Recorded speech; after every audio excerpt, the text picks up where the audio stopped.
Hi there, I'm Nu-Trix, and today we're talking about, hey, the MoogerFooger, the 8 new plugins for iOS from Moog. It's just, I'm happy. This video is about the general idea of what are the MoogerFooger pedal, and what are they for, why are we interested, and why are we going like, oh, this is really cool that this exists as a plugin. I remember when the MoogerFooger, the hardware, came out. If you don't remember, I'll just explain a little bit of how it happened and where it fits into the history of synthesis. The 60s, 70s, Moog was known for modular then, the Mini Moog, and early 80s, digital was king, and Moog disappeared. 1998, Robert Moog's company, Big Briar, they released the MoogerFooger. And you see the one we have here, the 101, 102, 103, and then the 104, and then so on. They built more and more. It means that in the 90s, at that moment in time, there was no Moog music company. There was Big Briar with Robert Moog, and what you had was these pedals. I find it funny because it's aimed at guitar players, but honestly, it's for anybody, and mostly I think it's for people who like synthesizer, because the one part that is great, well, there's many parts that is great. First of all, it's a Moog. It sounds good. The filter are, nice, rich. The delay is analog. The chorus, the flanging, all that stuff, it sounds really nice. Each of these pedals actually usually work like two different modules into one box. So you really have like two module of a rack mount into one box. And you have at the back a lot of inputs and outputs for CV and gates to interconnect these together. Of course, you got sound in, sound out, but you also have inputs so you can use other devices to send the information into it, so it will be reacting and will be dynamic, will be modular, will be modulated or controlled by another piece of hardware, which is pretty cool. So when Moog announced the MoogerFooger as software, I was like, I hope they have that part, the CV. That was the extra stuff that made it that the MoogerFooger was so sought after, is because they had that extra CV gate control that most pedals don't have, on top of being a Moog sounding pedal. But that part is, I think, part of the essence of these pedals. The fact that they're modular, not the fact that they sound good, because you expect a pedal to sound good, but it has that capacity of modularity, of make it sound weird on top of that. So what they released, just so you know, it's 8 different plugins there. I'm running them in ZenBeats. It's important later to after, because I'll show you different ways that you can combine them.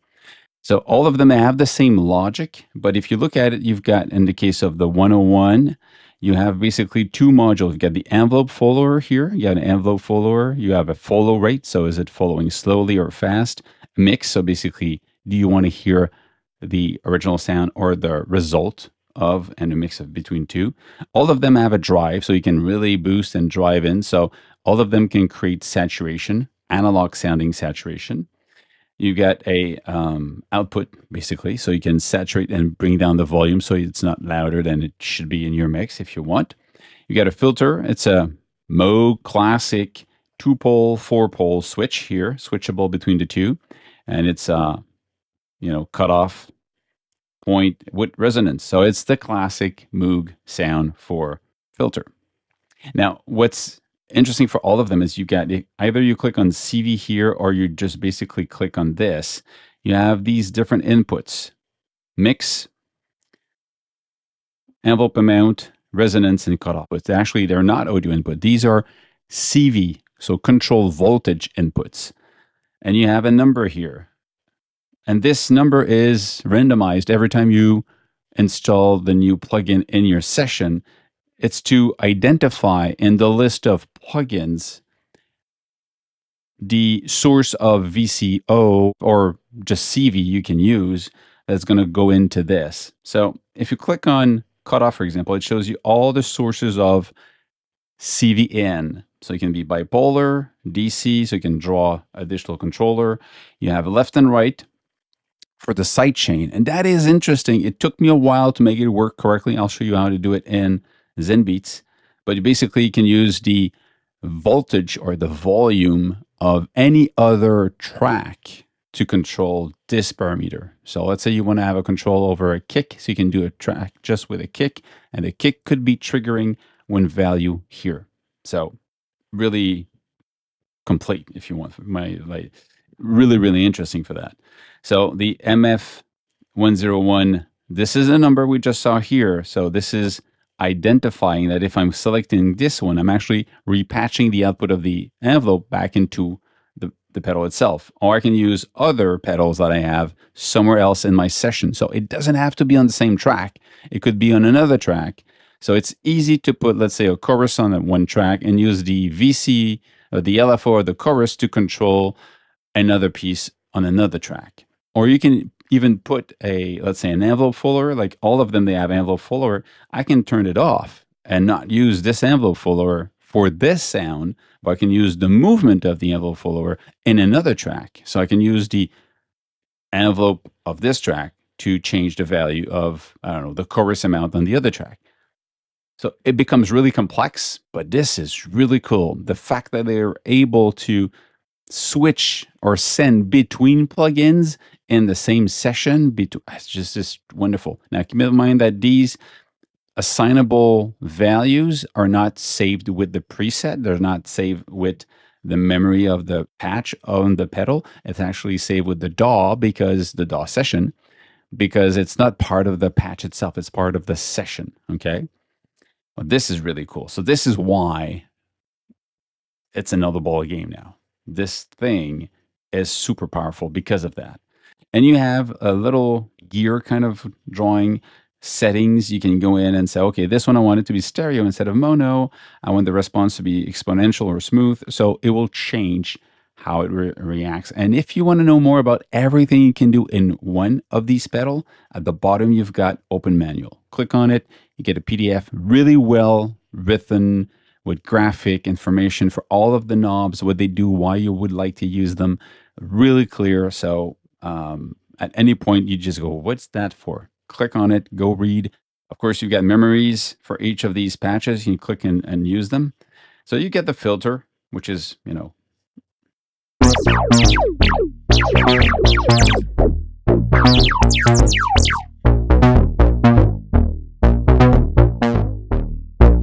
marginal sound is this.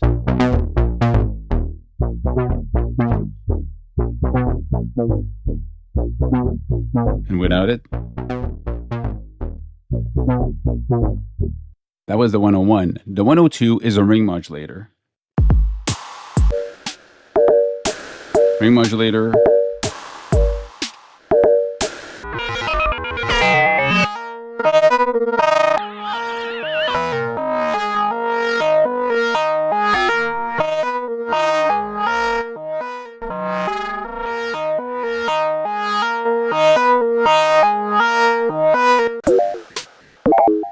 Which is also kind of a tremolo vibrato if you want to.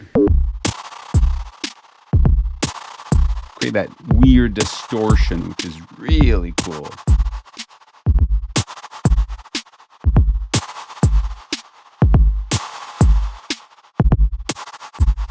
I like this. But I would use that just on the snare to create that kind of disappearing, granular type of sound. Again, all of these options there of controlling the frequency, the rate, frequency of the ring modulator, the rate, and all of this. I mean, you just the carry on. I'll do another video just for each of them. Let's go with the next one. Is the 103 is the phaser.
Really weird.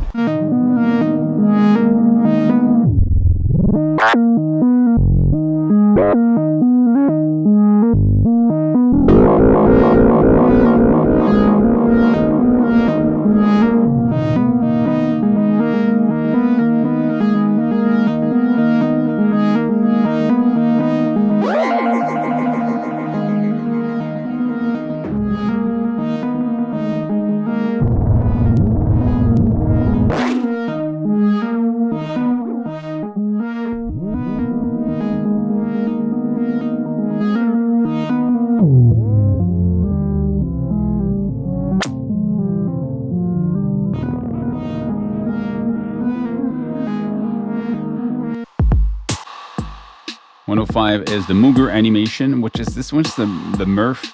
Is actually it's a 8 filter, so you can use as an EQ if you want, or you can actually add animation to it.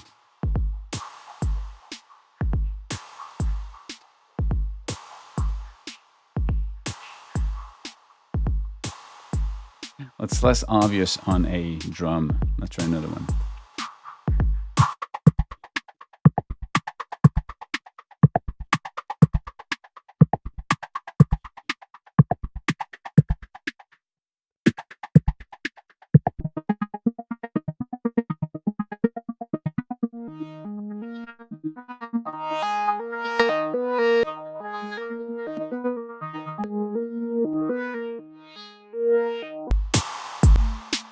.107 is Freakbox. It's actually a VCO with a waveform, an envelope mount to control it, to control the pitch of it.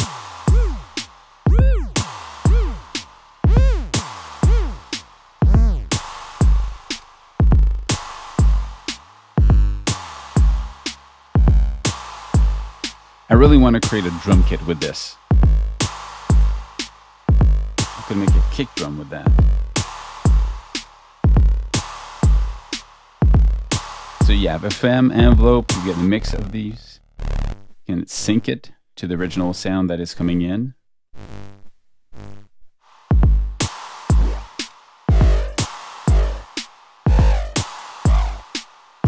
This is really cool.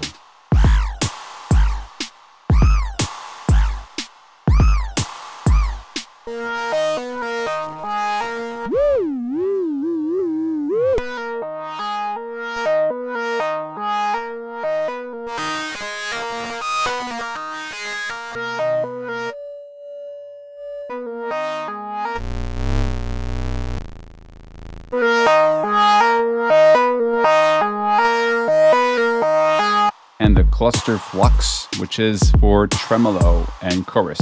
Flange, sorry, which is for flange and chorus. And you go, how, what, huh? Yeah, well, it's a delay because if you play with fluctuation, that's what the flux is about. If you play with fluctuation of the delay rate here, that is controlling the amount of the time of the delay, you're actually playing with a flanger or a chorus. And you're, by clicking on these, you're basically changing the length of the delay time. So this is an old trick, and actually every flanger and chorus is built like that. So That's, you see, and again, these are two different modules. You've got the LFO module and you have the delay module, and together you have your flanger and your chorus.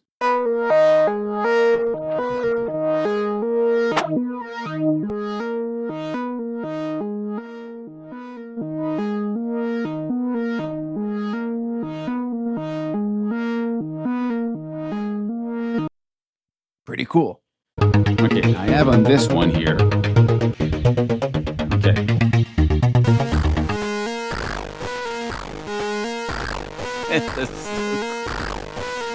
Okay, now let's turn this off.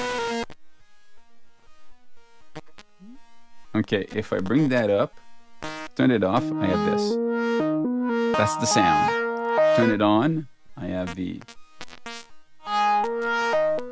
I'm using this to create that really nasty distortion, which is not a distortion, but it creates that type of effect. But I want this to be controlled, the frequency amount here, I want to be controlled by sidechain. In the sidechain, you see the movement here.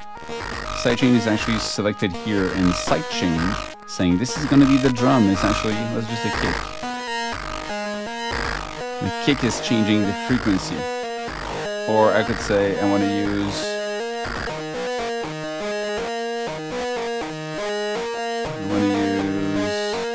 this one.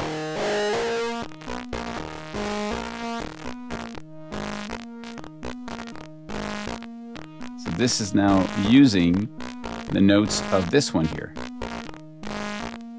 This is really cool. Now, my example might not be the one you like. I like that type of really nasty, like breaking down distortion.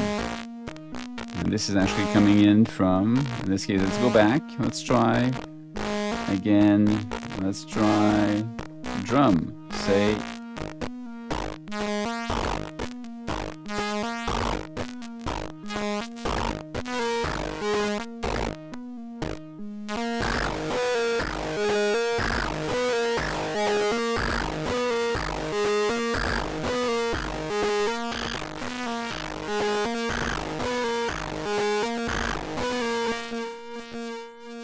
this is distortion, but that's my goal, But imagine everything can be connected now. The fact that you can interconnect any of the MoogerFooger together using these is really powerful. And the fact you can even use the volume of your track, of any other track, to be a controller for one of these is, again, super powerful. This is a total different ballgame. Now, this is something I haven't seen in other plugins before, this flexibility between them. I find that really interesting, and it makes them as useful as the hardware was. It's really cool for that. Stay safe, make more music, and see you soon. Cheers.